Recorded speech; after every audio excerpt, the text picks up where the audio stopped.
Basically, if the far right aren't going to listen, then they're going to be vetoing.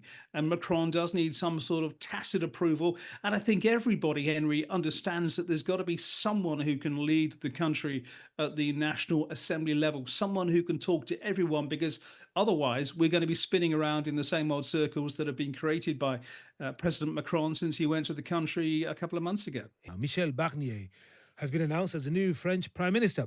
The former EU Brexit negotiator has been named by President Emmanuel Macron following snap elections held on July the 7th. It's taken a while to get here. Let's discuss the context and let's work out what this means with Francis Collings, a broadcast journalist based in Paris. Bonsoir, Francois. Francois. Let me call you Francois. Hello, Francis. Henry, I'm happy to be called Francois. Thank you. No problem, no problem. All right, okay. I'm just looking at the way in which this story is being framed on the front page of our papers at the Financial Times.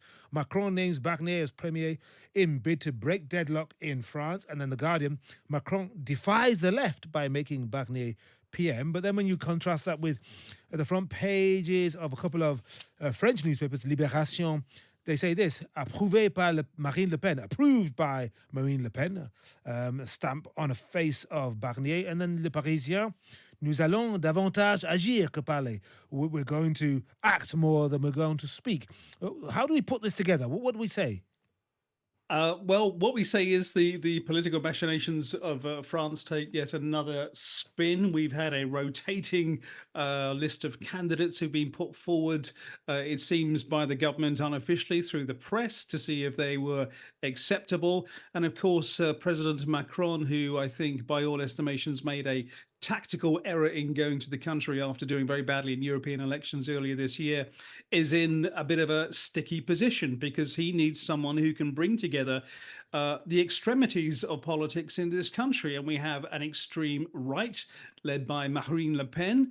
And of course, we have an extreme left. There was a coalition of the far left, but Jean-Luc Mélenchon is their person described as the Jeremy Corbyn, for example, of French politics. And he needs someone who can work their way up the middle, survive votes of no confidence, and give France a working government, which it really needs because, of course, it's got financial issues. They need budgets to be settled by the end of the year. And Michel Barnier is the man that he thinks can do this. Mm-hmm. I was looking at a quote from Michel Barnier. He said this about a year or so, no, a couple of years ago when he tried to become the Republican nominee for president. He says, I've never been a technocrat. I've always been a politician. So what does that suggest about his approach to the top domestic job? I think his approach is something that, of course, we know well in the UK from his time as the EU Brexit negotiator, when he was known as someone who came in with a very specific brief. He was very calm. He was very organized, arguably in contrast to people that he was talking to. He's on record as saying he thought Brexit was a terrible mistake for Britain, but he had a job to do. Now, he's not known really as a frontline politician too much in France. He's held ministerial posts before, but not for a while because he's been an EU commissioner twice. So he is known as someone who can drive a bargain, can stick to a brief, and is very, very well prepared. And added to that, there is the fact that Emmanuel Macron, the president, is running out of options as to who can bring this country together, who can bring this government together and establish some sort of dialogue between the various warring factions within the National Assembly. Who does he most have to appeal to in the Assemblée Nationale, and how much time does he have? He hasn't got a great deal of time because, of course, we've lost quite a bit of time. Macron, early July, of course, is when we found ourselves in this position. But then we had the Olympics and currently the Paralympics taking place, and there wasn't really much that could be done. Gabriel Attal, who stood down as prime minister, was persuaded to carry on in a caretaking capacity. But the allegations are, and this has been made by Jean-Luc Mélenchon of the far left, that Michel Barnier has been approved by the far right. There may be something in that Macron knows he needs someone that the far right will at least listen to. But hang on, but why would the far right find this man, this fairly aristocratic looking cove? Why would they find him appreciable? Why would they agree with him? Why would they think, yeah, he's our guy? well, don't forget he's a career conservative, Yeah. and he also stood for his party. Didn't get the nomination 2 years ago, but did lurch slightly to the right in trying to get that nomination for Le Républicain, and spoke, which was a bit of a surprise to many people, about immigration, being tough on immigration.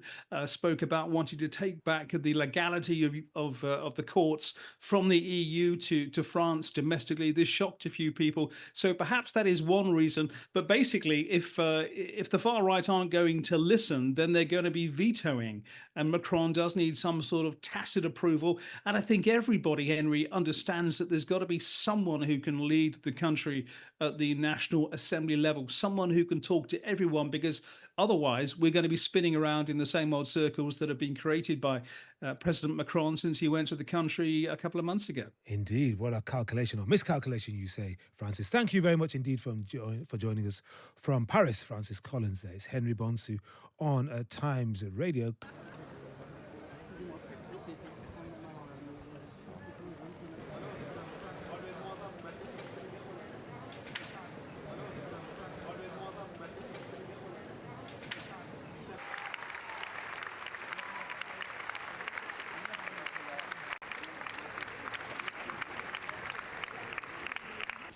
Vous avez une expérience quasiment inégalée au service de l'État dans différentes fonctions, de l'international et de l'Europe.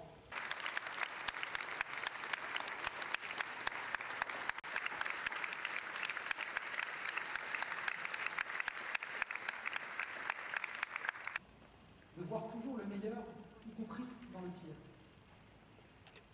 L'immense courage et l'immense résilience de ces élus locaux, qui dans les Hauts-de-France, comme partout sur le territoire national,